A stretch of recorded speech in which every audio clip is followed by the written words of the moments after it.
বিসমিল্লাহির রহমানির রহিম। আসসালামু আলাইকুম ওয়া রাহমাতুল্লাহি ওয়া বারাকাতুহু।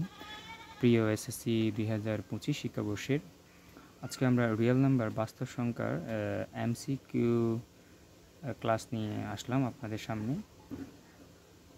আমরা এর আগের ক্লাসেও আমরা বাস্তব সংখ্যা নিয়ে আলোচনা করেছি, কিভাবে ক্যালকুলেটরে এমসিকিউগুলো সমাধান করতে হয়। আজকে আমরাও ক্যালকুলেটরে এমসিকিউ সমাধান করব টাইপ 2টা। আমরা টাইপ 1টা গত ক্লাসে সমাধান করেছিলাম। আজকে আমরা টাইপ 2টা সমাধান করার চেষ্টা করব। টাইপ 2তে আমরা যদি প্রথম প্রশ্নটি দেখি, তাহলে আমরা প্রথম প্রশ্নটি একটু যদি লক্ষ্য করি, তো 6 নম্বর প্রশ্নটি। 6 নম্বর প্রশ্ন হচ্ছে নিচের কোনটি মূলত সংখ্যা। এই ধরনের প্রশ্নগুলো আমরা কীভাবে সমাধান করব? অপশন প্রথমটা দেখব, ক √5 ডিভাইডেড বাই √10। আমরা সমান বাটনে প্রেস করব। সমান বাটনে প্রেস করলে আমরা যদি এখানে দেখা যাচ্ছে দশমিক ভগ্নাংশ, আমরা দশমিক ভগ্নাংশ থাকলে বিসিতে প্রেস করে দেখব। যদি মান পরিবর্তন না হয়, অর্থাৎ সাধারণ ভগ্নাংশ এবং যদি পূর্ণ সংখ্যায় রূপান্তর না হয়, তাহলে সেটা মূলত সংখ্যা নয়। তাহলে আমরা পরবর্তী অপশনে দেখি, অপশন খ √27 ডিভাইডেড বাই √48 সমান চিহ্নে প্রেস করব। আমরা দশমিক ভগ্নাংশ পাচ্ছি, এবিসিতে প্রেস করে দেখি। এবিসিতে প্রেস করলে আমরা সাধারণ ভগ্নাংশে রূপান্তর করতে পেরেছি 3/4।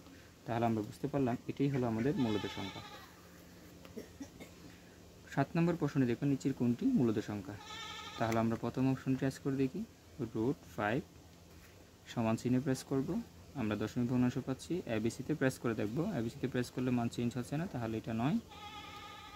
এরপরে আমরা খ নম্বর অপশনে দেখব ঘনমূল। ঘনমূলটার জন্য আমাদের প্রথমে শিপ, এরপরে হচ্ছে রুট, এরপরে ঘনমূল 8 সমান চিহ্নে প্রেস করবো। আমরা দেখতে পাচ্ছি পূর্ণ সংখ্যা রূপান্তর হয়েছে। বলেছিল পূর্ণ সংখ্যা বা সাধারণ ভগ্নাংশে রূপান্তর হলে সেটি মূলত সংখ্যা হবে। তাহলে আমাদের মূলত সংখ্যা হচ্ছে খ অপশনটি হচ্ছে আমাদের মূলত সংখ্যা।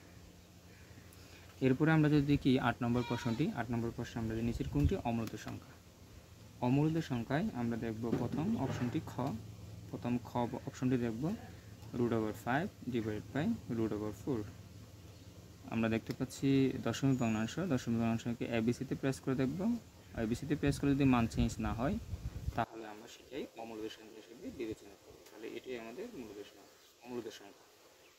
আমরা খ অপশনে যদি এমনি একা সূত্রে দেখি, অর্থাৎ √75 ডিভাইডেড বাই √27, আমরা ইকুয়াল বাটনে প্রেস করলাম, দশমিক ভগ্নাংশে এবিসিতে প্রেস করে দেখলাম।